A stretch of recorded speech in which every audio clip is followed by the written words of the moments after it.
Hi, I'm Carl Malric. At my grandfather's funeral, my uncle Valentino looked me straight in the eye and said, "You're not family enough to speak today. You don't deserve that honor." 3 days later, when the lawyer read the will at Blackstone Industries headquarters, Valentino and his daughters tried to bar me from the boardroom like I was some unwanted stranger. But I didn't argue. I didn't plead. I just sat quietly as the lawyer opened that sealed envelope and announced that my grandfather had named me as the new company president, leaving Valentino with nothing but a small pension. They thought they'd buried my voice along with the old man. Turns out he'd been planning this succession for months. And when those corporate documents hit that mahogany table, well, let's just say power has its own way of speaking. But you want to know what hurt more than their lies? It's who they brought in next to try and destroy everything I'd just inherited. Before we jump back in, tell us where you're tuning in from, and if this story touches you, make sure you're subscribed, because tomorrow I've saved something extra special for you. I got to Silverbrook Memorial Chapel 15 minutes later than I should have. The morning sky over Thornfield was heavy with storm clouds, and the air felt thick with the kind of tension that makes your chest tight. I'd been stuck in traffic coming from the Blackstone Industries office downtown, where I'd been putting in 12-hour days trying to keep our quarterly reports on track while grandfather Elwayne battled his final illness.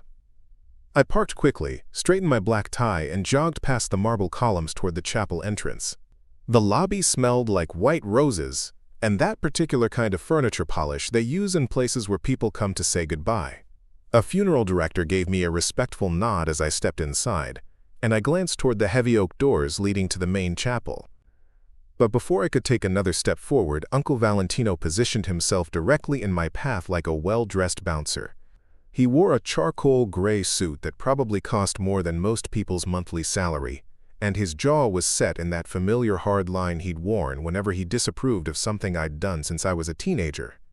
His daughters, Kyla and Jasmine, flanked him on either side. Kyla wore designer black from head to toe, her blonde hair pulled back in a severe bun that made her look like she belonged in a corporate boardroom rather than a funeral home. Jasmine stood with her arms crossed, scrolling through her phone with a kind of bored expression that suggested she'd rather be anywhere else. "Carl," Valentino said, his voice carrying that tone of authority he'd cultivated during his 20 years as Blackstone Industries operations manager. "I need to speak with you before you go in there." I stopped walking, something cold settling in my stomach. "Of course, Uncle Valentino. Is everything arranged properly? Do we need to adjust anything for the service?" He shook his head slowly, his eyes never leaving mine. "The service is arranged exactly as it should be, for family members who have earned the right to participate." The words hit me like a physical blow. I blinked, trying to process what I was hearing. "Earned the right?" "Uncle Valentino, this is Grandfather Elwayne's funeral. I'm his grandson." Kyla looked up from her phone long enough to give me a pitying smile. "Carl, let's be realistic here. You've been absent for most of the important family decisions over the past few years. You chose your career path, your lifestyle, your priorities." "My career path?" I stared at her in disbelief. "I work at grandfather's company. I've been there for 8 years, working my way up from the loading dock to senior project management. I've been putting in 60-hour weeks to help keep things running while he was sick." Jasmine let out a soft laugh that sounded more like a snort. "Working your way up from the bottom isn't the same as understanding executive leadership, Carl. There's a difference between following orders and making the decisions that matter." Valentino raised his hand to silence his daughters, but his expression remained stern. "Carl, your grandfather made his wishes very clear in his final weeks. The memorial service today is reserved for those who were present during the difficult times. Those who made sacrifices, those who demonstrated real commitment to family and business." My throat felt dry. I was present. I visited him every week in the hospital. I stayed late at the office to handle projects he couldn't manage anymore. I rearranged my entire life to be available when the family needed me. "Visiting once a week isn't the same as being there every day," Kyla interjected. "It's not the same as handling the real responsibilities, the hard decisions, the financial planning that comes with running a multi-million-dollar operation." I wanted to point out that I'd been excluded from those financial planning meetings, that every time I'd asked to be more involved in the strategic decisions, Valentino had told me I wasn't ready, that I needed more experience, more time to prove myself. But something in his expression told me this wasn't a time for that argument. "So what exactly are you telling me?" I asked quietly. Valentino adjusted his tie, a gesture that somehow managed to look both nervous and authoritative. The family has decided that today's service should reflect the people who truly understood Elwayne's vision, who shared his values, who have the experience and judgment to carry on his legacy. I glanced past him toward the chapel doors, where I could see the edge of the mahogany casket through the small window. Floral arrangements surrounded it, and I could make out the photographs displayed on easels nearby. Pictures of Grandfather Elwayne at various company events, ribbon cuttings, award ceremonies. "You're telling me I can't speak at my own grandfather's funeral," I said, the reality finally sinking in. "I'm telling you that speaking opportunities today are reserved for those who have demonstrated the maturity and wisdom to represent the family appropriately," Valentino replied. "Those who understand the weight of public representation." Jasmine looked up from her phone again. "Carl, you work in project management. You wear khakis to the office. You drive a 10-year-old sedan. Do you really think you're the right person to speak for a family business worth $47 million? The comment about my clothes, my car, my position stung more than it should have. I'd chosen to live modestly, to work my way up through merit, rather than leveraging family connections. Grandfather Elwayne had always told me he respected that approach, that he appreciated my willingness to start from the bottom and earn my place. Apparently that respect hadn't extended to his funeral arrangements.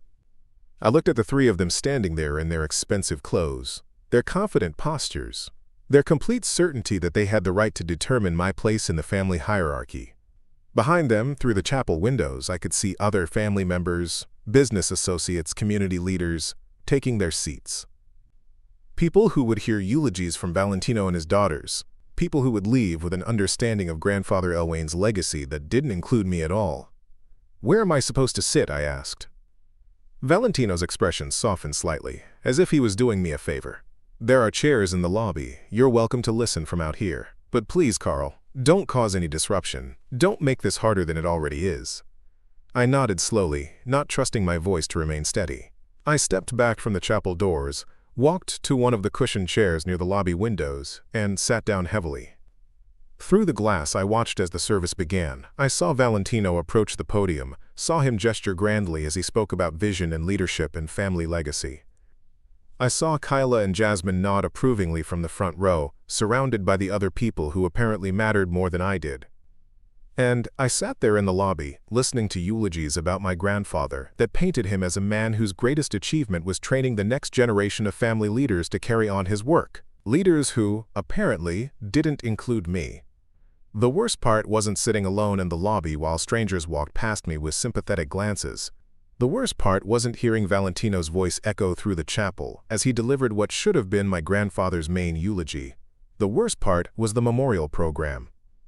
I'd picked one up from the table near the guest book, thinking it would be a keepsake, something to help me remember the day despite being excluded from participating in it. The front cover featured a professional photograph of Grandfather Elwayne from his 70th birthday celebration last year, wearing the navy blue suit he'd always preferred for important occasions. He looked dignified, confident, every inch the successful businessman he'd been. Preparing and narrating this story took us a lot of time, so if you are enjoying it, subscribe to our channel. It means a lot to us. Now back to the story.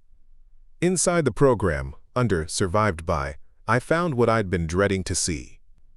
The list included his devoted brother Valentino Ordrich and family, followed by detailed descriptions of Kyla and Jasmine's educational achievements, their roles in various family business initiatives, their community involvement. There were paragraphs about Valentino's 2 decades of service to Blackstone Industries, his strategic vision, his commitment to continuing Elwayne's legacy.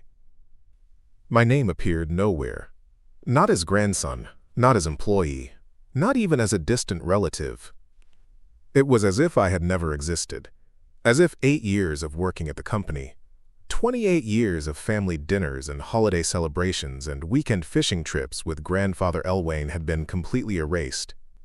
I stared at the program for a long time, reading it over and over, hoping I'd somehow missed my name buried in smaller print somewhere. But no, the message was clear and deliberate. According to this official record of his life and legacy, Elwayne Drellin had no grandson named Carl Malric. Around me, people continued filing in and out of the chapel. Some I recognized from company events. Others were clearly community leaders or business associates I'd never met. A few glanced at me curiously, probably wondering why someone was sitting alone in the lobby during the service, but none approached to ask. Through the chapel doors, I could hear Kyla's voice now, talking about carrying forward the family commitment to excellence in manufacturing, about the importance of maintaining the high standards that had built Blackstone Industries into a regional powerhouse. Her voice was confident, polished, exactly the kind of presentation that would impress the business leaders and potential investors in the audience. I closed my eyes and tried to remember the last conversation I'd had with Grandfather Elwain. It had been in his hospital room 3 weeks ago, on a Tuesday evening after visiting hours had officially ended. The nurses had been kind enough to let me stay a few extra minutes because he'd been having a particularly difficult day with the medications. He'd been more alert that evening than he'd been in weeks, and we'd talked about the Hartwell Avenue factory expansion project I'd been managing. He'd asked detailed questions about the timeline, the budget projections, the potential challenges with the new equipment installation. Then he'd looked at me with those sharp blue eyes that hadn't dimmed despite his illness, and said something I'd thought about every day since. "Carl, you understand this business in ways that can't be taught in college courses or boardroom presentations. You understand it from the ground up, from the people who actually make the products, to the customers who depend on them. That kind of understanding is rare, and it's valuable." I'd thanked him, thinking he was just being encouraging during a difficult time. Now, sitting in this lobby while his funeral proceeded without me, I wondered if those words had meant something more, something I'd been too naive to recognize. My phone buzzed with a text message from my friend Jake, who worked in accounting at Blackstone. "Sorry I can't make it to the service. Had to cover the monthly reports meeting. How are you holding up?" I stared at the message, realizing that Jake probably had no idea I'd been excluded from speaking, that he assumed I was inside the chapel delivering one of the eulogies. How could he know otherwise? How could anyone know that the family had decided I wasn't worthy of representing Grandfather Elwain's memory? I typed back, "It's been difficult, but the family is handling everything." It wasn't a lie, exactly. The family was handling everything, just without me. The chapel doors opened, and people began filing out. The service was over. I watched Valentino emerge, shaking hands with various attendees, accepting condolences, discussing business matters with men in expensive suits. Kyla and Jasmine flanked him, playing their roles perfectly as the next generation of family leadership. Several people approached them with what looked like business cards or contact information. I could see Valentino nodding seriously as he spoke with someone who might have been a potential client or investor. This was more than a funeral for him. It was a networking opportunity, a chance to establish himself as Grandfather Elwain's legitimate successor. I remained seated as the lobby filled with people leaving the service. Some glanced at me with confusion, probably wondering why someone had been sitting out here instead of attending. Others didn't notice me at all, too focused on their own conversations and exit plans. Then I overheard something that made my blood run cold. 2 men in dark suits were standing near the guest book table, close enough that I could hear their conversation clearly. One of them was Robert Ashford, who owned the largest construction supply company in the region and had been one of Blackstone Industries' biggest clients for over a decade. "Valentino handled that beautifully," Robert was saying to his companion. "Very professional presentation. It's clear he's been preparing to take over the leadership responsibilities for some time." The other man nodded. "What about the grandson?" "I thought Elwain had a grandson who worked at the company." Robert glanced around the lobby, his eyes passing over me without recognition. I think there was some family disagreement about that. Valentino mentioned that the young man hadn't shown the kind of commitment and maturity needed for real leadership responsibilities. Apparently he's been more focused on his social life than learning the business. "That's unfortunate," the second man replied. "But probably better to find out now, rather than after passing along responsibilities he couldn't handle." They walked away, leaving me sitting there with the realization that this exclusion had been planned, that Valentino had been actively working to undermine my reputation with important business contacts. The story about my supposed lack of commitment, my prioritizing social life over work, was completely fabricated, but it was apparently the narrative being shared with people who mattered. I stood up slowly, my legs stiff from sitting in the same position for over an hour. The lobby was nearly empty now, just a few funeral home staff cleaning up programs and flower arrangements. Through the chapel windows I could see the casket being prepared for transport to the cemetery. I wouldn't be riding in the family car, wouldn't be participating in the graveside service, wouldn't have any role in saying goodbye to the man who had been more than a grandfather to me, who had been a mentor, a role model, the person who had taught me everything I knew about integrity and hard work. I walked out of Silverbrook Memorial Chapel and got into my 10-year-old sedan, the one Jasmine had mocked earlier. As I sat there in the parking lot, I realized this wasn't just about being excluded from a funeral. This was about being systematically erased from a family legacy, about having my relationship with Grandfather Elwain rewritten to suit someone else's ambitions. But I also realized something else. Grandfather Elwain had been a careful man, a thorough man, someone who planned ahead and thought about consequences. The conversation we'd had in the hospital, the way he'd looked at me when he talked about understanding the business from the ground up, suddenly felt less like casual encouragement and more like something intentional. Maybe there was more to this story than Valentino wanted me to know. 3 days after the funeral, I received a formal letter on Blackstone Industries letterhead. The envelope was hand-delivered to my apartment by someone from a legal courier service, which immediately set off warning bells in my mind. Company communications usually came through email or internal mail at the office. The letter was brief and professional, signed by Valentino in his capacity as, quote, acting chief executive officer. It informed me that due to the transition period following Elwain Drellin's passing, all senior staff members were required to attend a mandatory estate and succession meeting at the company's main conference room at 10 o'clock on Friday morning. What struck me as odd was the phrase, senior staff members. I was a project manager, certainly not senior staff by most definitions, and I'd never been included in executive-level meetings before. But the letter was clear that my attendance was required, so I marked my calendar and tried to prepare myself for what might be an uncomfortable situation. Friday morning arrived gray and drizzly, matching my mood as I drove to the Blackstone Industries complex on Industrial Boulevard. The building was a sprawling single-story structure that had been expanded multiple times over the decades as the company grew. Grandfather Elwain had always been proud of starting with a small machine shop in the original building and gradually adding manufacturing bays, office space, and warehouse facilities as contracts increased.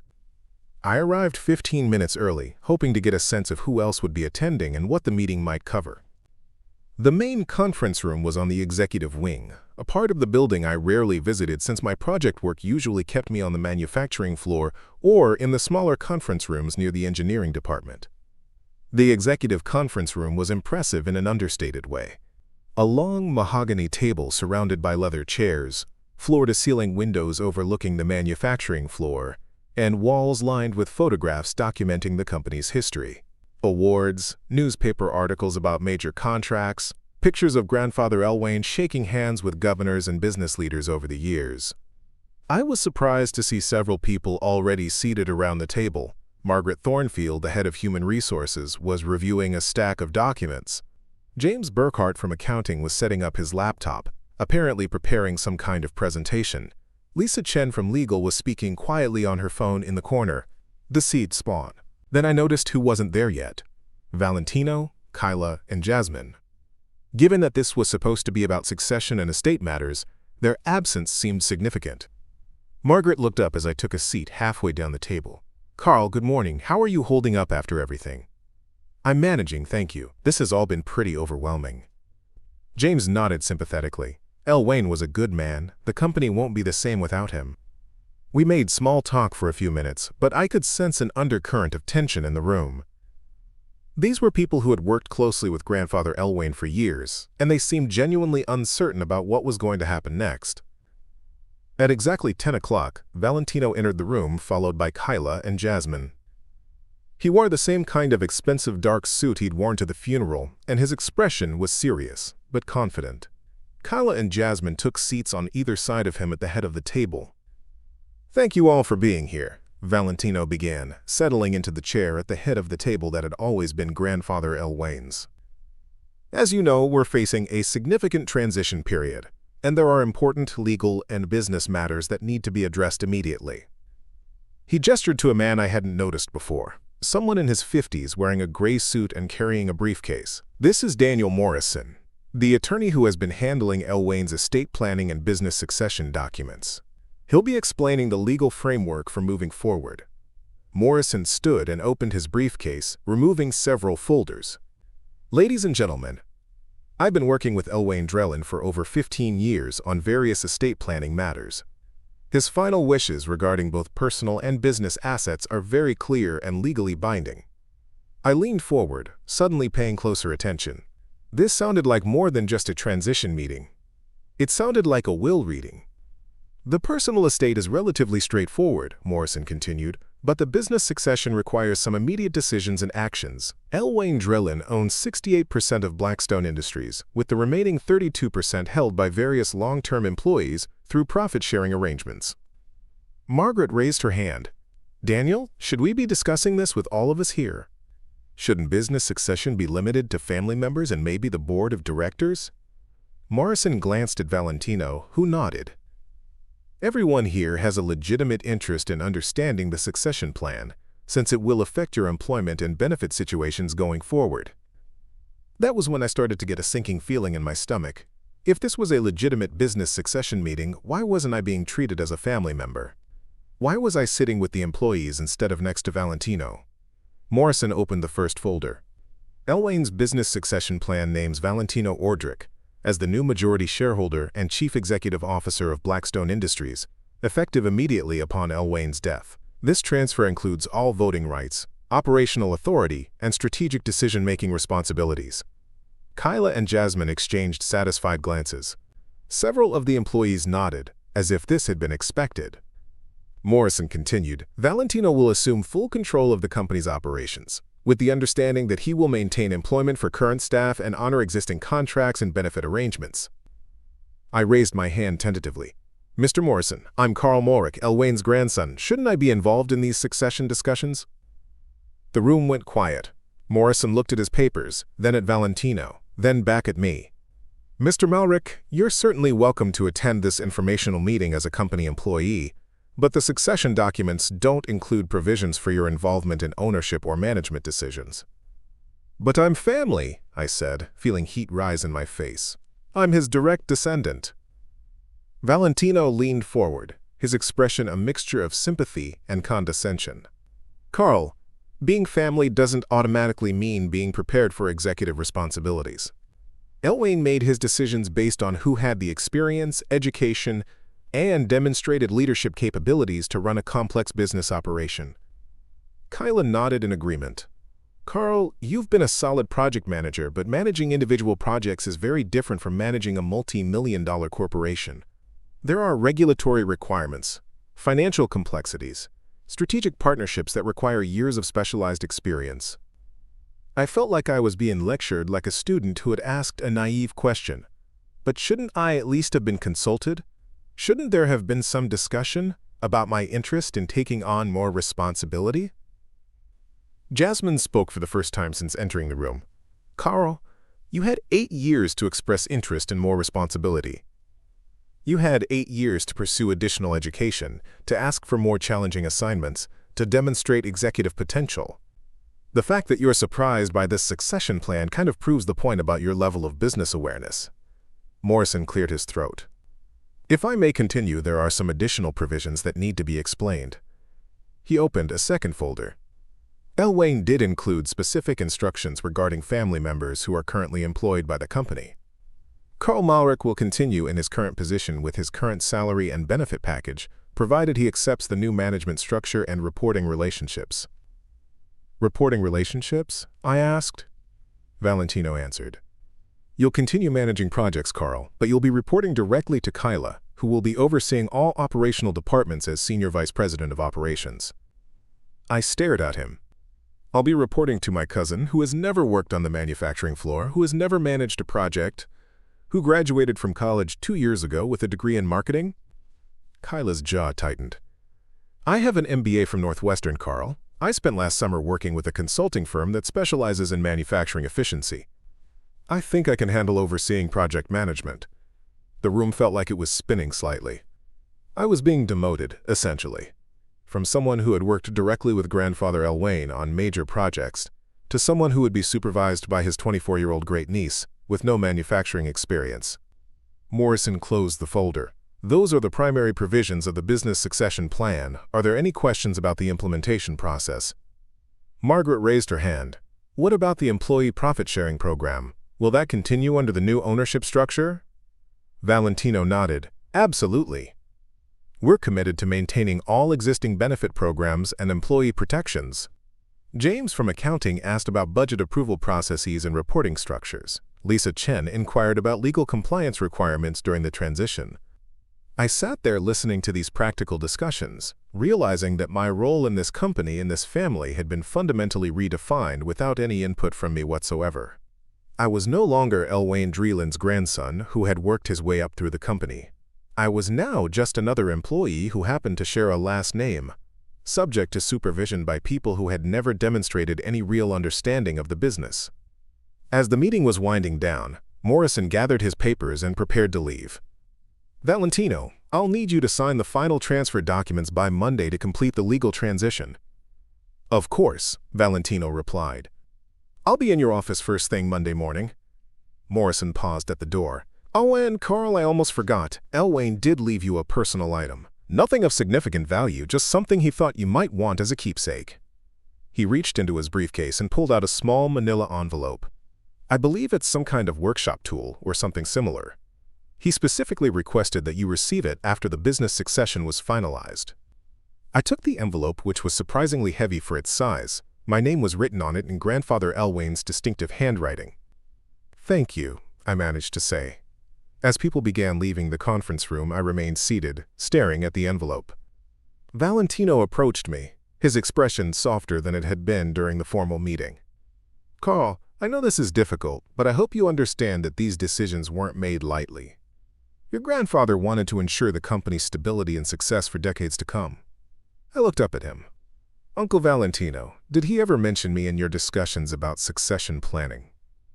Valentino hesitated for just a moment before answering. "He mentioned that you were a hard worker, that you understood the manufacturing side of the business, but he also expressed concerns about whether you had the broader business knowledge needed for executive leadership." "What kind of concerns?" "Strategic thinking, financial management, industry networking, regulatory compliance. The kinds of skills that take years to develop and can't be learned through project management alone." I nodded slowly, but something about his explanation felt incomplete. Grandfather Elwayne had never expressed those concerns to me directly, had never suggested that my approach to learning the business was inadequate. "I should get back to my office," I said, standing up. "Carl, I hope you'll give this new structure a fair chance. Kyla is very capable, and I think you'll find that working under her supervision will actually help you develop some of those broader business skills we were discussing." I managed to smile politely. "I'm sure it will be an interesting learning experience." I left the conference room and walked back to my office in the project management department, carrying the manila envelope and trying to process everything that had just happened. In the span of an hour, I had learned that my grandfather had apparently never considered me capable of significant leadership responsibilities, that I would now be supervised by my much younger cousin, and that my 8 years of dedication to learning the business had been viewed as inadequate preparation for anything beyond my current role. The envelope sat on my desk for the rest of the afternoon. I couldn't bring myself to open it, partly because I was afraid it might contain something disappointing, and partly because it might contain something that would make me even more confused about why Grandfather Elwayne had apparently had so little confidence in my potential. But as the office began to empty at the end of the day, I finally picked up the envelope and carefully opened it. Inside was a small brass key and a folded piece of paper with an address written in Grandfather Elwayne's handwriting: "Storage Unit 247, Pinewood Self-Storage, Oakmont Avenue." Below the address he had written, "Sometimes the real conversation happens after everyone else stops talking." I sat in my car outside Pinewood Self-Storage for 20 minutes before I got up the courage to go inside. The facility was tucked behind a strip mall in an older part of Thornfield, the kind of place where people stored holiday decorations, old furniture, and things they couldn't bear to throw away but didn't have room for at home. The key felt warm in my palm, worn smooth from years of use. I'd never known Grandfather Elwayne to rent storage space, and the address wasn't in any of the personal documents I'd helped him organize during his illness. This storage unit was a secret he'd kept from everyone, including Valentino. The office manager, a friendly woman in her 60s, looked up the unit number on her computer. "Oh yes, Unit 247. Mr. Dreeland paid the rent 5 years in advance, right up until next December. Said he wanted to make sure there wouldn't be any administrative hassles for whoever inherited the key." She handed me a clipboard to sign and pointed toward the back of the facility. "It's in Building C, about halfway down the row. You'll need to cut the lock yourself if you want to change it, but the rent is paid up, so you can take your time. Building C was a long, low structure with roll-up doors every 10 feet. Unit 247 was exactly where she'd said it would be, marked with faded numbers painted on the concrete wall. I inserted the key into the padlock, turned it, and heard the satisfying click of tumblers falling into place. The roll-up door opened with a metallic screech that echoed off the other storage units. Inside was darker than I'd expected, so I used my phone's flashlight to locate a light switch near the door frame. What I saw when the overhead bulb flickered to life made me step backward in surprise. The storage unit was organized like a small office. A metal desk sat against the far wall, topped with stacks of file folders, loose papers, and what looked like several months' worth of mail. A corkboard hung above the desk, covered with photographs, newspaper clippings, and handwritten notes connected by red string like something from a detective movie. Filing cabinets lined both side walls, each drawer labeled with neat handwritten tags: financial records 2019 to 2024, personnel files, vendor contracts, legal correspondence, strategic planning. But what caught my attention immediately was the far wall, which was covered with enlarged photographs. Pictures of Valentino entering and leaving various buildings around Thornfield. Pictures of Kyla and Jasmine at restaurants and social events. Pictures of people I didn't recognize shaking hands with Valentino in what looked like parking lot meetings. In the center of this photo wall was a timeline, meticulously hand-drawn on a large sheet of paper. It started 3 years ago and traced various dates and events up until just 2 weeks before grandfather Elwayne's death. Arrows connected different events, and several items were highlighted in red ink. I walked closer to examine the timeline in detail. The earliest entries were simple. V begins questioning quarterly reports. V requests access to vendor payment records. V suggests modernizing approval processes. But as the timeline progressed, the entries became more concerning. Unauthorized change in primary bank account, vendor payments bypassing normal approval, financial reports inconsistent with previous quarters. And then, in the final few months, V insists on handling all legal correspondence personally. Estate attorney meetings without E present. Discussion of succession planning begins. I pulled out my phone and started taking pictures of everything, trying to document the scope of what grandfather Elwayne had been tracking. This wasn't just a collection of random observations. This was a systematic investigation into what looked like financial irregularities and possibly fraudulent activity. One of the file cabinets was labeled Audio Recordings. I opened the drawer and found dozens of small digital voice recorders, each one tagged with dates and brief descriptions. V. Phone call re. Hartwell project overruns. K. Discussion of eliminating inefficiencies. Board meeting 3/15 unauthorized agenda items. I picked up one of the recorders labeled Estate Planning Discussion, V. Unaware of recording, and pressed play. Grandfather Elwayne's voice came through the small speaker, clear and strong despite the poor audio quality. Valentino, I appreciate your concern about succession planning, but I haven't made any final decisions about the business leadership structure. Then Valentino's voice sounding frustrated. Elwayne, we've talked about this. Carl doesn't have the experience or the education to run a company this size. He's a good kid, but he's not management material. That's not necessarily true, Grandfather Elwayne replied. Carl has been learning the business from the ground up. He understands our operations better than anyone except maybe myself. Understanding operations isn't the same as understanding business strategy. He's never managed a budget, never negotiated a major contract, never dealt with regulatory compliance issues. If something happened to you tomorrow, the company would be in serious trouble with Carl trying to figure out executive responsibilities. There was a long pause on the recording. Then Grandfather Elwayne's voice, quieter. Maybe you're right. Maybe I need to think about this more carefully. I stopped the recording, my heart pounding. This conversation had apparently taken place months ago, and it sounded like Valentino had been systematically undermining my capabilities and pushing Grandfather Elwayne to exclude me from succession planning. But why had Grandfather Elwayne been recording these conversations in secret? I opened another file cabinet, this one labeled Financial Irregularities. Inside were photocopies of bank statements, vendor invoices, and payment records that had been highlighted and annotated in red ink. One folder was specifically labeled Valentino Unauthorized Transactions. The documents inside that folder made my stomach clench. Over the past 2 years, Valentino had apparently been authorizing payments to vendors I didn't recognize, approving expense reimbursements for items that seemed unrelated to company business, and transferring funds between accounts without proper documentation.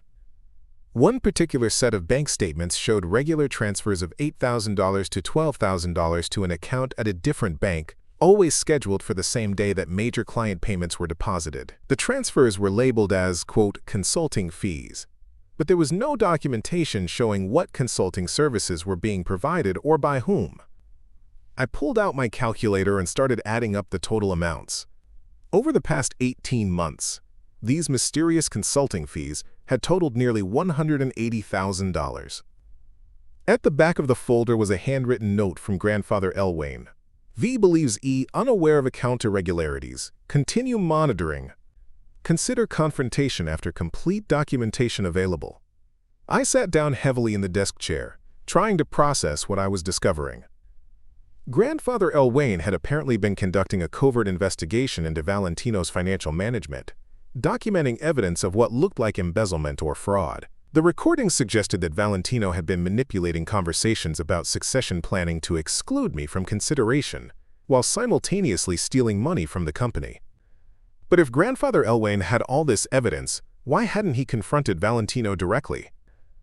Why had he allowed the succession plan to proceed as if Valentino was the appropriate choice for leadership? I opened the center drawer of the desk and found something that answered my questions. A sealed envelope marked for Carl, open only after business succession meeting. Inside the envelope was a letter in Grandfather Elwayne's handwriting, dated just 1 week before his death. Carl, if you're reading this, then you've attended the succession meeting and discovered that I apparently left everything to Valentino. You're probably confused, hurt, and angry, and you have every right to be all of those things. But I need you to understand that everything you learned in that meeting was a lie. The real will is in the locked file cabinet marked Legal Documents. The key is taped under the bottom drawer. That will names you as my primary beneficiary and the new majority owner of Blackstone Industries. I had to let Valentino believe he was inheriting the business because I needed him to feel secure enough to continue his illegal activities until I had sufficient evidence to prosecute him. The fake succession plan was bait in a trap that has been 2 years in the making. The storage unit contains everything you need to expose Valentino's embezzlement and fraud. The recordings prove that he has been systematically undermining you while stealing from the company. The financial documents show the extent of his theft. But more importantly, Carl, these files prove that you are exactly the person I always believed you to be, honest, capable, and worthy of leading this company forward. Valentino spent months trying to convince me that you were unprepared for leadership responsibilities. This investigation proved that you were the only person I could trust with the truth. I read the letter 3 times, my hands shaking slightly. Then I found the key taped under the bottom drawer and opened the locked file cabinet. Inside was a legal document bearing the seal of Morrison's law firm, Last Will and Testament of Elwayne Draylen, revised and final. It was dated 2 days after the conversation I'd heard on the recording, the one where Valentino had convinced Grandfather Elwayne that I wasn't ready for leadership. The will named me as the primary beneficiary of Grandfather Elwayne's estate and the majority owner of Blackstone Industries. It included specific instructions for removing Valentino from all positions of authority and recommended criminal prosecution for embezzlement. At the bottom of the will was a handwritten note. Carl, you earned this through 8 years of integrity and hard work. Don't let anyone tell you otherwise. I sat back in the chair, looking around the storage unit that represented 2 years of covert investigation, careful planning, and absolute trust in my character. Grandfather Elwayne had never doubted my capabilities. He had been protecting me while gathering evidence to ensure that justice would be served. The fake succession meeting hadn't been a rejection of my potential. It had been the final act in an elaborate plan to expose corruption and ensure that the company would end up in honest hands. I had work to do. I spent Saturday morning at the storage unit, making copies of the most crucial documents and organizing evidence into categories that would be easy for attorneys and law enforcement to understand. By noon, I had assembled a comprehensive case file that detailed nearly 2 years of embezzlement, fraud, and systematic deception. My plan was simple: Present the real will to Morrison on Monday morning, along with enough evidence of Valentino's criminal activity to ensure that he would be immediately removed from any position of authority at Blackstone Industries. I estimated that by Monday afternoon, Valentino would be facing criminal charges, and I would be assuming my rightful role as company president. I should have known it wouldn't be that easy. Sunday evening, as I was reviewing my presentation materials one more time, my phone rang. The caller ID showed an unfamiliar number with a local area code. "Carl, this is Elmira Fenwick. I hope you don't mind me calling you at home." I recognized the name but couldn't immediately place it. "I'm sorry, could you remind me how we know each other?" "I was your grandfather's estate planning attorney until about 6 months ago, when he suddenly terminated my services and transferred everything to Daniel Morrison." That got my attention. "You were working on his will before Morrison took over?" "That's what I need to talk to you about, Carl." "Would you be available to meet for coffee tomorrow morning? There are some things you should know before you do anything with whatever you found in that storage unit." My blood went cold. "How do you know about the storage unit?" "Because I helped Elwayne set it up, and I've been waiting for you to find it. We need to talk, but not over the phone. Can you meet me at Sunrise Diner on Hamilton Street at 7 tomorrow morning?" I agreed to the meeting, but spent the rest of the evening wondering how many other people knew about Grandfather Elwayne's investigation and why Elmira Fenwick was contacting me now, just as I was preparing to act on what I'd discovered. Don't worry. Monday morning arrived gray and cold. Sunrise Diner was a small, family-owned restaurant that had been serving breakfast to Thornfield's early shift workers for over 30 years. I arrived a few minutes before 7 and found Elmira Fenwick already seated in a corner booth, nursing a cup of coffee and reading what looked like legal documents. She was a woman in her late 50s, with silver hair pulled back in a professional bun and sharp eyes behind wire-rimmed glasses. She looked like someone who had spent decades navigating complex legal situations and wasn't easily intimidated. "Carl, thank you for meeting me," she said as I slid into the booth across from her. "I ordered coffee for both of us. We have a lot to discuss, and probably not much time to discuss it. Miss Fenwick, I have to ask, why did my grandfather switch attorneys, and how do you know about his investigation into Valentino?" She pulled out a manila folder similar to the ones I'd found in the storage unit. "Elwayne switched attorneys because he discovered that my law firm had a potential conflict of interest. It turns out that Valentino had retained one of my partners for some personal legal matters, and Elwayne was concerned about confidentiality." "What kind of personal legal matters?" "That's where things get complicated, Carl. Valentino wasn't just stealing money from Blackstone Industries. He was using that money to fund some very questionable business ventures, including partnerships with companies that may have connections to money laundering operations." I stared at her. "Money laundering? Are you serious?" Elmira opened her folder and pulled out several photographs. These were taken by a private investigator Elwayne hired to track where the stolen money was going. "Valentino has been meeting regularly with representatives from Coastal Development Group, a construction company that's currently under federal investigation for fraud and racketeering." The photographs showed Valentino entering and leaving an upscale restaurant, shaking hands with men I didn't recognize. In several pictures, he was handing over manila envelopes or receiving similar envelopes from his dining companions.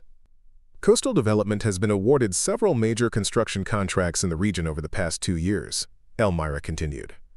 Projects that Blackstone Industries provided materials for, often at significantly below market prices. We believe Valentino has been using company resources to support these projects in exchange for personal kickbacks. How much money are we talking about? Based on Elwayne's investigation, we estimate that Valentino has diverted at least $400,000 from Blackstone Industries over the past 18 months. But that's just what we can document through bank records and vendor payments. The actual amount could be much higher. I felt dizzy. This was far beyond simple embezzlement. This was organized crime, federal criminal activity that could destroy the company and everyone associated with it. "Ms. Fenwick, why are you telling me this now? Why didn't my grandfather go to the authorities himself?" Her expression became somber. "Because Elwayne was afraid that if he moved too quickly, Valentino would destroy evidence and flee. He wanted to build an airtight case that would ensure prosecution and asset recovery. He was planning to present everything to federal investigators this week." "This week?" "Yes, Carl, your grandfather died 4 days before he was scheduled to meet with FBI agents who specialize in corporate fraud cases. His death wasn't just untimely, It was suspiciously convenient for people who had a lot to lose if his investigation had proceeded. The implication hit me like a physical blow. Are you suggesting that Grandfather Elwayne's death wasn't natural? Elmira leaned forward, lowering her voice. I'm suggesting that a healthy 72-year-old man doesn't usually die of sudden cardiac arrest unless there are contributing factors. And I'm suggesting that you should be very careful about who you trust with the information you found in that storage unit. My coffee had gone cold, but I took a sip anyway, trying to process what she was telling me. Do you think Valentino knows that I have access to the storage unit? I think Valentino knows that Elwayne was investigating him, and I think he's been watching you very carefully since the funeral to see what you might do next. She pulled out her phone and showed me a text message. I received this last night, about 2 hours after you left the storage facility. The message was from an unknown number. The Fenwick woman is meeting with Carl tomorrow morning. Make sure she understands the risks of interfering in family business. I stared at the phone. Someone was watching me at the storage unit? Someone has been watching both of us, Carl. And now that you've discovered your grandfather's investigation, you've become a threat to people who have millions of dollars and federal prison sentences at stake. She closed her folder and leaned back in the booth. There's something else you need to know. The will that Morrison presented at the succession meeting isn't just fake. It's evidence of criminal conspiracy. Morrison has been working with Valentino to defraud you of your inheritance and cover up the embezzlement. Morrison is involved? Morrison received $50,000 in consulting fees from the same account that Valentino has been using to fund his illegal activities. He's not just complicit, he's been actively participating in the fraud. I rubbed my temples, trying to think clearly. So if I walk into Morrison's office this morning with the real will and the evidence of embezzlement, I'm not going to get justice. I'm going to get threatened, possibly harmed, and the evidence will disappear. Exactly, which is why Elwayne set up a backup plan. She reached into her briefcase and pulled out a sealed envelope marked with my name. Inside this envelope are contact information for the FBI agents who were supposed to meet with your grandfather this week, copies of all the key evidence from the storage unit, and instructions for safely transferring the real will to federal custody. Federal custody? Carl, this case is bigger than just your family business now. If Valentino is connected to money laundering and organized crime, then your grandfather's murder and the will fraud are federal crimes. You need federal protection, not local attorneys who might be compromised. I took the envelope, my hands shaking slightly. Ms. Fenwick, what happens if I contact the FBI? What happens to the company, to the employees who depend on Blackstone Industries for their livelihoods? If we do this right, the company will be returned to its rightful ownership under your leadership, and the employees will be protected from the consequences of Valentino's criminal activities. If we don't act quickly, the company could be seized as evidence in a federal racketeering case, and everyone could lose their jobs. She stood up and left money on the table for our coffee. Carl, your grandfather spent 2 years risking his life to gather the evidence you need to seek justice and protect the company he built. Don't let his sacrifice be wasted because you were afraid to use the tools he gave you. As she walked toward the exit, she turned back one more time. And Carl, don't go home tonight. Don't go to your office. Don't follow any predictable routines until this is resolved. These people have already killed once to protect their secrets. I sat alone in the diner for another 20 minutes, staring at the envelope and trying to decide whether I was brave enough to follow through on my grandfather's plan. Outside the window, Monday morning traffic was picking up as people headed to work at jobs where the biggest concern was meeting project deadlines or dealing with difficult customers. My biggest concern had just become staying alive long enough to expose a murder and prevent the destruction of everything my grandfather had built. I opened the envelope and found a business card for Special Agent Elijah Vorek, FBI Financial Crimes Division, along with a handwritten note from Grandfather Elwayne. Carl, if Elmira is giving you this envelope, it means I didn't live long enough to see justice served. But you can finish what I started. Trust no one except Agent Vorek, and remember that courage isn't the absence of fear. It's doing what's right despite the fear. I pulled out my phone and dialed the number on the business card. Special Agent Elijah Vorek answered on the second ring, her voice crisp and professional. Vorek, Financial Crimes Division. Agent Vorek, this is Carl Malric. I believe you were supposed to meet with my grandfather, Elwayne Drellin, last week. There was a brief pause, then her tone shifted to something more personal. Mr. Malric, I'm very sorry for your loss. Yes, Elwain was scheduled to provide testimony in a federal investigation. We were disappointed when he passed away before we could meet. Agent Vorik, I don't think his death was natural, and I have evidence that you need to see immediately. Mr. Malric, can you hold for just a moment? The line went quiet for nearly a minute. Then she returned. I'm going to give you an address. Can you be there in 2 hours? And Mr. Malric, don't discuss this conversation with anyone, and make sure you're not followed.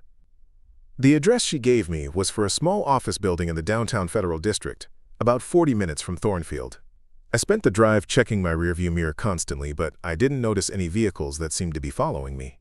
The federal building was smaller than I'd expected. Just 4 floors of bland government architecture tucked between a bank and an accounting firm. Agent Vorik met me in the lobby, a woman in her early 40s with dark hair pulled back in a practical ponytail and eyes that seemed to catalog every detail of her surroundings.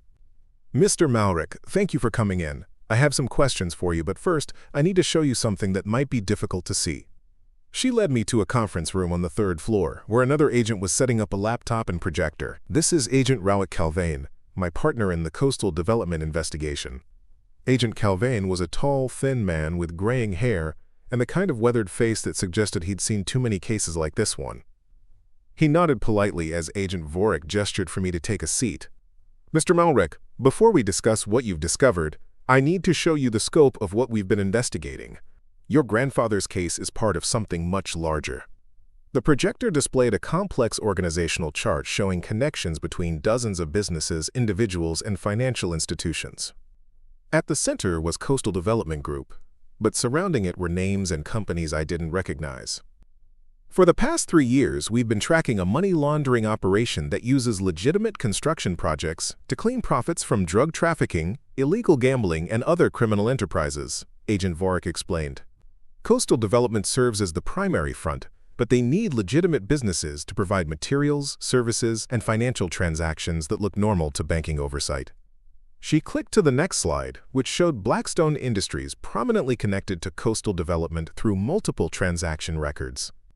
Your grandfather's company has been providing materials for coastal development projects at prices that are 30 to 40% below market rate.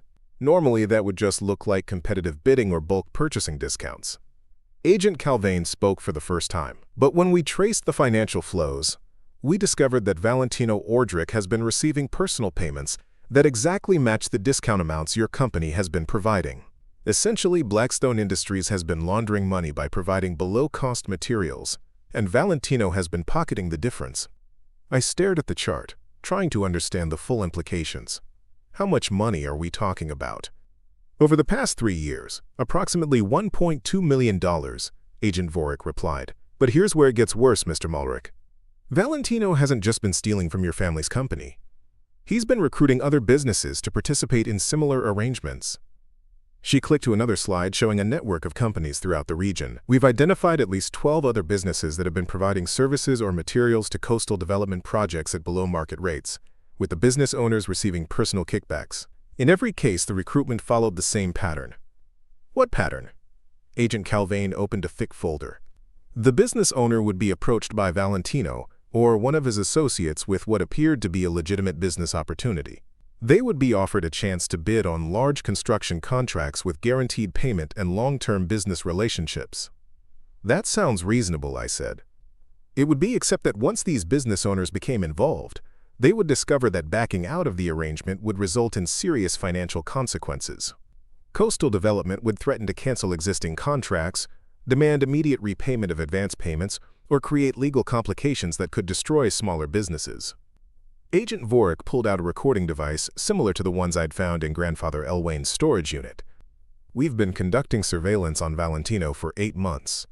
This conversation was recorded 6 weeks ago. She pressed play, and I heard Valentino's voice speaking to someone I didn't recognize.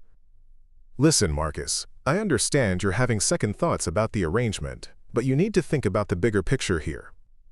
Coastal Development has contracts worth $40 million in this region over the next 2 years. If you want Thornfield Electrical to be part of that growth, you need to stay committed to our pricing agreements. The other voice sounded nervous. Valentino, I'm not comfortable with the personal payments. My accountant is asking questions, and I think there might be legal issues. Marcus, your accountant doesn't need to know about the consulting fees you receive for business development services. That's completely separate from your company's contract work. But if you're not interested in the consulting arrangements, I have to question whether Thornfield Electrical is the right partner for our long-term projects. Are you threatening me? I'm explaining business reality. Coastal Development has very specific expectations for their vendor relationships. Companies that don't meet those expectations find themselves replaced by competitors who are more willing to work within our system. The recording ended, and Agent Vork looked at me seriously. Marcus Tharvin, the owner of Thornfield Electrical, came to us 2 weeks after that conversation. He's now cooperating with our investigation, but he's also facing potential bankruptcy because he tried to withdraw from the money laundering operation. I felt sick to my stomach. How many other business owners are in similar situations? At least 15 that we know of, Agent Calvain replied. And we believe there are more who haven't come forward because they're afraid of retaliation. Agent Vork clicked to a new slide showing newspaper clippings and police reports. Mr. Malric, in the past 18 months, 3 business owners who were involved in coastal development projects have experienced suspicious incidents. One had his warehouse burned down under questionable circumstances. Another was hospitalized after what appeared to be a random assault in a parking lot. A third received death threats that were serious enough for him to relocate his family to another state. The room felt like it was spinning. Are you telling me that Valentino has been threatening people, maybe even hurting people, to force them to participate in money laundering? We're telling you that there's a pattern of intimidation and possibly violence associated with this criminal network, and that your grandfather may have been killed because he was preparing to expose the entire operation. Agent Calvain opened another folder. Elwayne contacted us 4 months ago through an intermediary. He provided preliminary evidence of financial irregularities at Blackstone Industries and requested a meeting to discuss federal charges against Valentino. We scheduled several meetings, but Elwayne canceled each one, saying he needed more time to gather evidence. He was building the case in the storage unit, I said. Exactly. But 3 weeks ago, Elwayne called our office and said he was ready to proceed immediately. He sounded frightened, Mr. Malric. He said he believed Valentino was becoming suspicious of his activities and that he was concerned for his safety. Agent Vork leaned forward. We scheduled an emergency meeting for the day after he died. The timing of his death, combined with the suspicious circumstances, prompted us to request an autopsy. What did the autopsy show?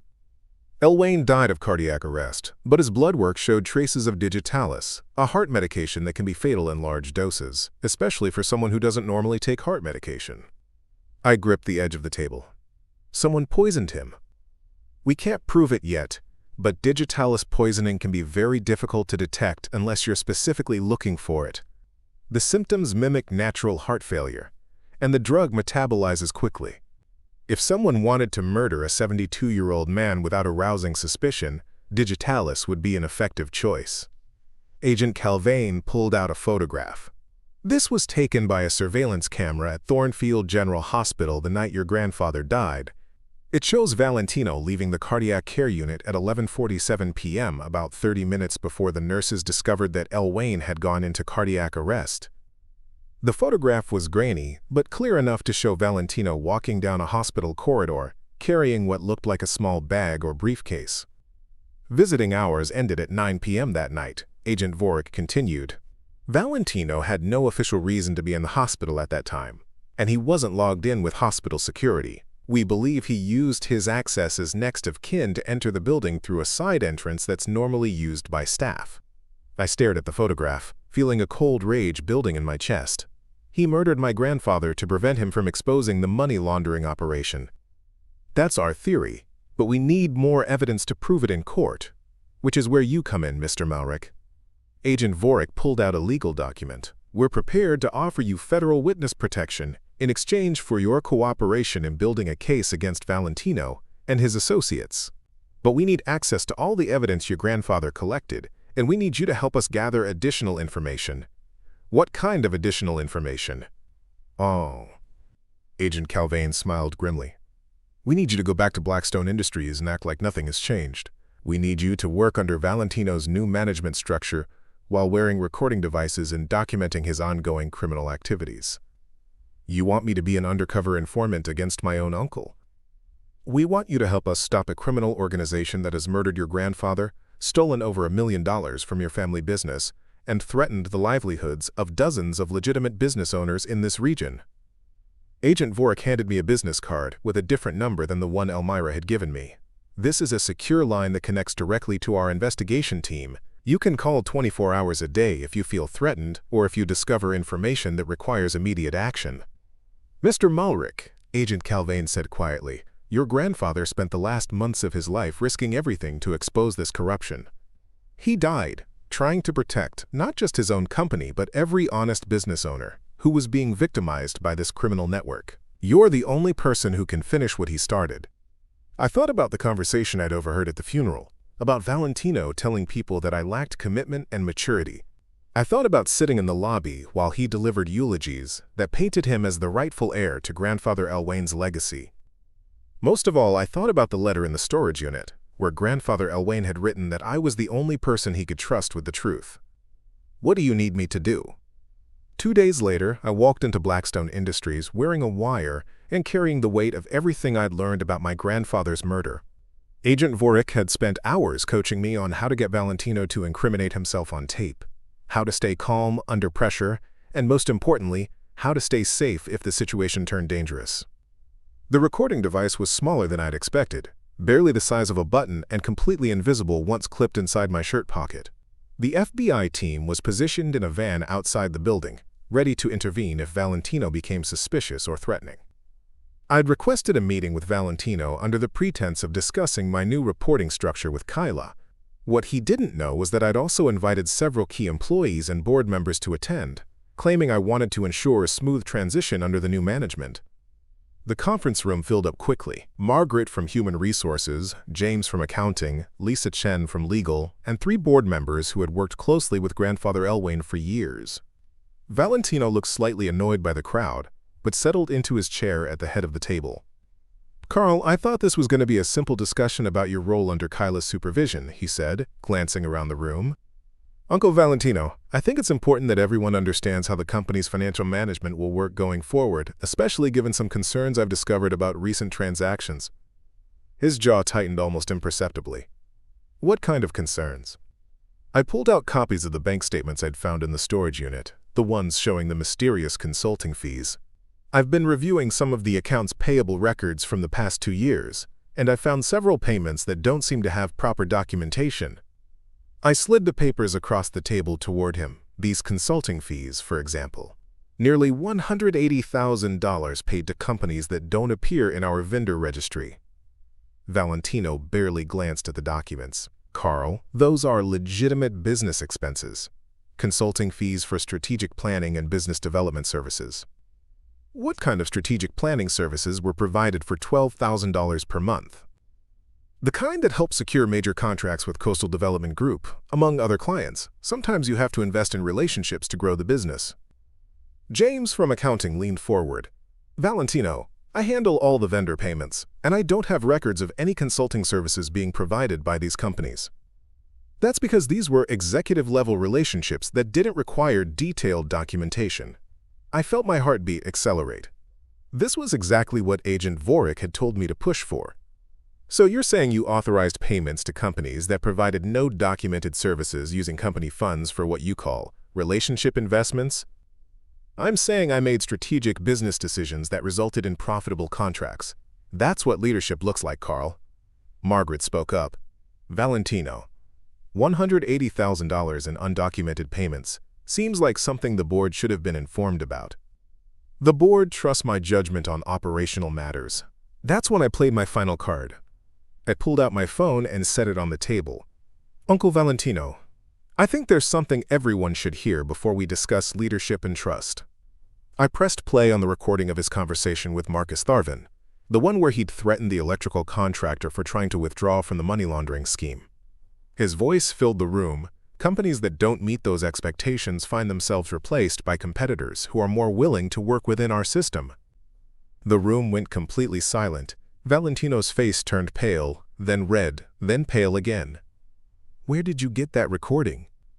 From Grandfather Elwayne's investigation into your criminal activities. Lisa Chen from Legal stood up abruptly.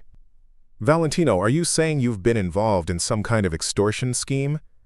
Before he could answer, the conference room door opened and Agent Vorik walked in, followed by Agent Calvane and two other federal agents.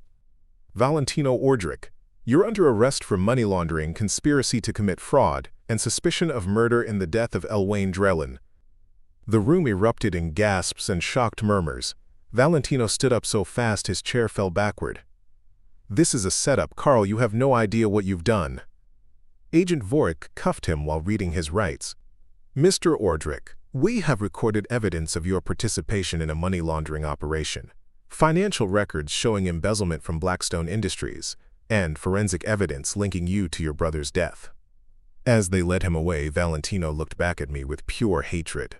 You think you've won something, Carl? This business will be destroyed. Everything Elwayne built will be gone. But I could see in the faces around the conference table that he was wrong. These people had worked alongside my grandfather for years. They'd seen his integrity, his commitment to doing business honestly. They weren't going to let his legacy be destroyed by a criminal who had murdered him for money. Agent Vorik approached me as the other agents escorted Valentino out. Mr. Malric, we'll need you to come with us to complete your formal statement, but I wanted you to know that recording was exactly what we needed to build our case. I looked around the room at my colleagues, people I'd worked with for 8 years, who were now looking at me with something that felt like respect. I'll be right there, Agent Vorik. I just need a moment to address something with the team. She nodded and stepped outside. I turned to face the people who would help me rebuild what Valentino had tried to destroy. 6 months later, I stood in the same conference room where Valentino had been arrested, but everything had changed. The morning sun streamed through windows that had been cleaned and updated, casting light across a mahogany table where honest conversations now took place, instead of criminal conspiracies. The federal investigation had concluded with Valentino pleading guilty to money laundering, embezzlement, and second-degree murder in the death of Elwayne Drellin. He received a 25-year sentence, while his associates in the Coastal Development Network faced similar charges. The stolen money was recovered and returned to Blackstone Industries, along with additional funds seized from the criminal organization. Morrison, the corrupt attorney, had been disbarred and sentenced to 8 years for his role in the will fraud and conspiracy. Kyla and Jasmine, who had been unaware of their father's criminal activities, had relocated to another state to rebuild their lives away from the shadow of his crimes. But the most important change wasn't in the legal outcomes or financial recovery. It was in the man I'd become through the process of finding my voice. Margaret knocked on the conference room door. Carl, the monthly employee meeting is ready to start whenever you are. I smiled and gathered my papers. These monthly meetings had become one of my favorite responsibilities as company president. Instead of the top-down management style that Valentino had used to hide his criminal activities, I'd implemented open communication, where every employee could ask questions, offer suggestions, and understand exactly how the company was performing. How many people are we expecting today? I asked as we walked toward the main assembly area. About 120. We've had to add extra chairs because some of the spouses wanted to attend after hearing about the profit-sharing announcement. The profit-sharing program had been one of my first major decisions as president. Using a portion of the recovered stolen funds, we'd established a system where every employee received annual bonuses based on company performance. It wasn't just about money, it was about ensuring that everyone who contributed to Blackstone Industries' success shared in the rewards. As I walked into the assembly area, I saw faces that had become familiar over the past months. Jake from accounting, who had become one of my closest advisors. Lisa Chen, who now served as our general counsel and had helped design new financial oversight systems to prevent future fraud. Workers from the manufacturing floor who had taught me more about efficient operations than any business school could have. At the back of the room, I noticed a framed photograph that hadn't been there the previous month.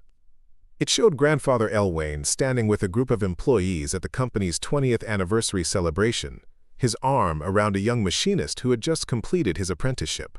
The inscription read, "In memory of Elwayne Drellin, who believed that a company's greatest asset is the integrity of its people." I approached the podium, looking out at faces that reflected trust, respect, and something I'd never seen in my 8 years as a project manager, genuine enthusiasm for the company's future. Good morning, everyone. Before we discuss this month's production numbers and upcoming projects, I want to share something that I think Grandfather Elwayne would have wanted you to know. I pulled out a letter that had been found in the storage unit, one I'd never shared publicly before. He wrote this about 3 months before he died. The true measure of a leader isn't in the profits they generate or the contracts they secure. It's in whether the people around them feel heard, valued, and empowered to do their best work. A business built on fear and deception will always collapse eventually, but a business built on trust and mutual respect can last for generations. The room was quiet, but it was the kind of silence that comes from people thinking deeply about something meaningful. That's the kind of company we're building here, I continued. Not because it's easy, but because it's right. Not because it guarantees success, but because it honors the memory of a man who died protecting the integrity that makes success worth having. As I concluded the meeting and employees began returning to their workstations, I realized that the scared, silenced young man who had sat in a funeral home lobby 6 months ago no longer existed. He had been replaced by someone who understood that finding your voice isn't just about speaking louder, it's about having something worth saying and the courage to say it when it matters most. Grandfather Elwayne hadn't just left me a company, he had left me a legacy of integrity and the strength to defend it when others tried to destroy it. That evening, I drove to Silverbrook Memorial Chapel, where a small garden had been planted in his memory. I placed fresh flowers beside the granite marker and spoke to him the way I'd wished I could have at his funeral. I found my voice, Grandfather, and I used it to tell the truth. Up next, you've got 2 more standout stories right on your screen. If this one hit the mark, you won't want to pass these up. Just click and check them out. And don't forget to subscribe and turn on the notification bell so you don't miss any upload from us.